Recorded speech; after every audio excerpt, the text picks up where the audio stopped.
జగన్ను గద్దెదించడానికి పొత్తులన్న టీడీపీ నేత కనకమేడల కామెంట్స్ కు కౌంటర్ ఇచ్చారు అంబటి రాంబాబు. వారిద్దరి మాటకు మాట ఇప్పుడు చూద్దాం.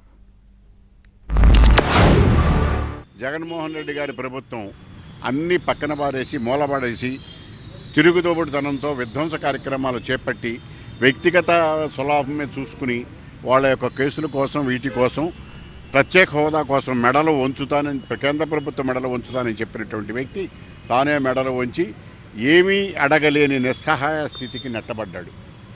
ప్రజలందరూ కూడా ప్రభుత్వ వ్యతిరేక ఓటు చెల్లకుండా జగన్మోహన్ రెడ్డిని దించాలని ఈ ఆంధ్రప్రదేశ్ రాష్ట్రాన్ని కాపాడుకోవాలని భావిస్తున్నారు.